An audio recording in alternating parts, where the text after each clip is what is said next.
Joey Logano and William Byron sound off on last week's incident at Darlington, and Joey Logano refuses to back down.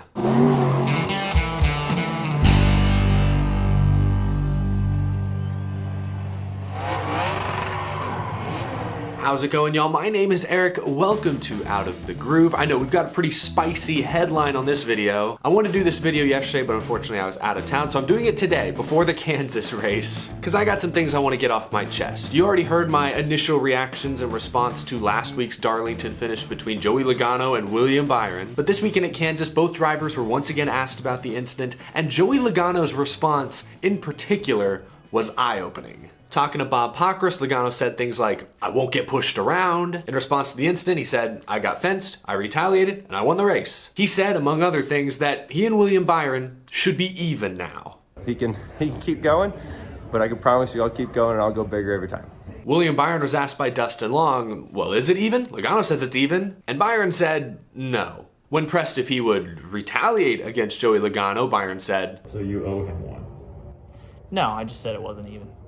Decent response from William Byron there. You don't want them to know your next move. And to be fair, if he did just go out and plow through Logano and junk him the very first chance he gets, that would probably be an overreaction. But I'm not going to focus on William Byron's response. I'm going to focus on Joey Logano's answer. We heard this last weekend at Darlington in the media center after the race. He was given multiple opportunities by reporters to maybe back down some of his defiant statements, to maybe say something like, I know it was a little aggressive, maybe it was a little too far, but he never did. He never backed down last week at Darlington, and a week later at Kansas, he refuses to back down. And I gotta say, I kind of respect him for that. Or maybe not respect, but I appreciate the consistency. No driver should ever have to wonder, what would Joey Logano do in this instance ever again? He's shown and told us exactly what he would do time and time again. So at least he's predictable. I know if I was a race car driver, it'd be the unpredictable drivers that would scare me. Joey Logano has had the same driving philosophy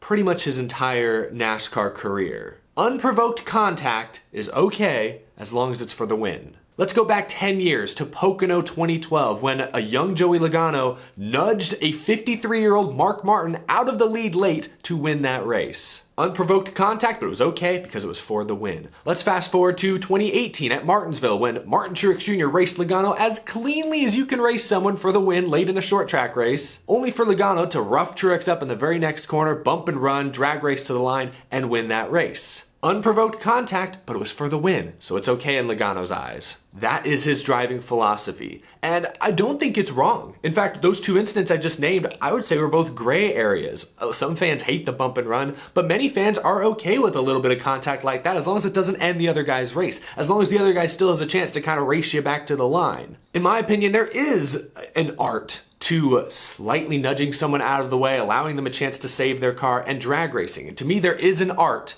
to the bump and run. Some fans and drivers will look down on it, others won't. I typically land in this category. I think in most contexts, a small bump and run like that is usually fair game. Obviously, every incident's a little different, but as long as the guy's not getting completely punted out of the way or spun out, a bump and run is usually fair game in my eyes. God gave NASCAR stock cars bumpers and fenders for a reason. A little bit of contact should be expected. It shouldn't be discouraged. So the problem isn't necessarily Logano's racing philosophy. The problem is that Logano doesn't like the taste of his own medicine. He's allowed to have that philosophy, but if anyone else uses his own racing philosophy against him, Logano has a tendency to overreact. We're racing at Kansas this weekend, so let's go back to that infamous 2015 Kansas finish when Matt Kenseth put a late block on Logano, rubbed him up into the wall a little bit. Per Logano's own philosophy, that should have been okay. I mean, they're racing for the win with 3 laps to go, right? And it was just a little incidental contact. He didn't wreck Logano or anything. It was a little small rub into the wall. Rubbin's racing, right?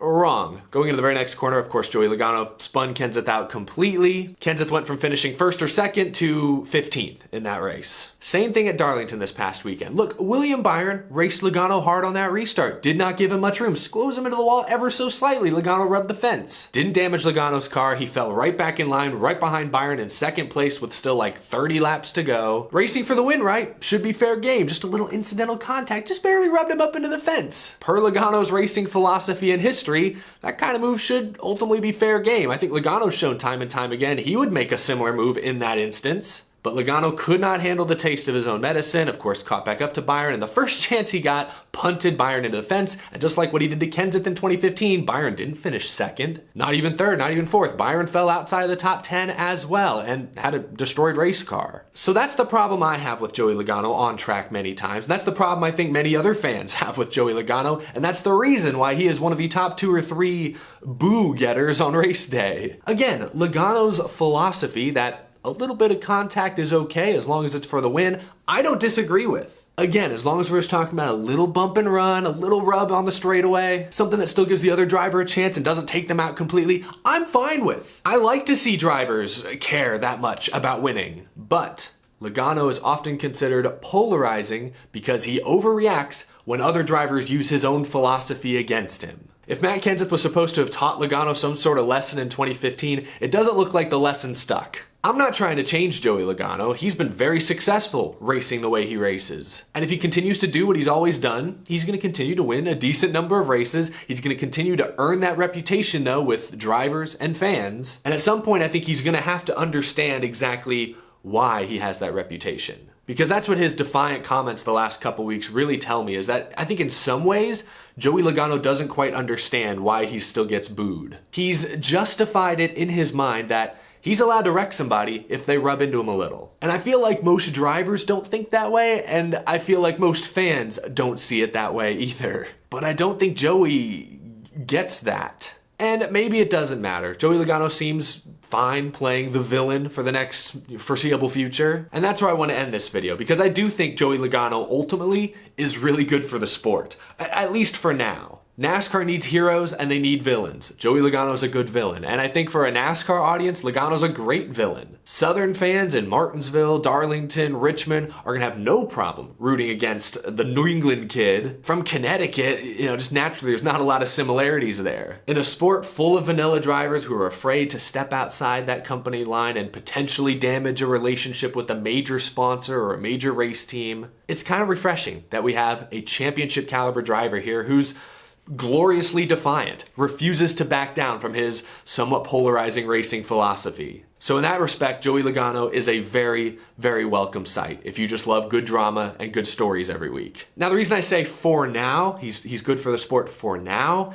is that I worry kids who are growing up racing go-karts, bandoleros, late models, truck Xfinity cars, if they see a Cup Series champion, racing aggressively and knocking guys out of the win on a routine basis, I worry they're going to internalize that and bring that with them as they rise through the ranks and will ultimately bring it to the Cup Series. And I do worry that we're not far removed from the Cup Series becoming just who can get the last shot in on a given afternoon. And I don't want to see the sport devolve into cheap shots left and right. So he's good for the sport from an entertainment perspective. I'm not sure he's always great for the sport from a pure racing perspective, but that's purely subjective. Not everyone will agree with me. Some people love the beating and banging, no holds barred racing. I know many of you will probably disagree with my Logano take, but share your thoughts down in the comment section below. I always read the comments. I always hear what you guys have to say. We always get a lot of very interesting comments on these videos. I often learn something new or I'm exposed to a slightly different idea when I read the comments, so I appreciate all the feedback. Look forward to hearing what you guys have to say. If you're new to the channel, hit that subscribe button. We talk NASCAR every single week here on Out of the Groove, and as always, a big thank you to my Patreon supporters. I will see you all out at Texas this next weekend for the All-Star race, so hopefully I can see some of y'all there. Hopefully I can see some of you guys there as well. Not sure when you're watching this, but Kansas race is just a few hours away, so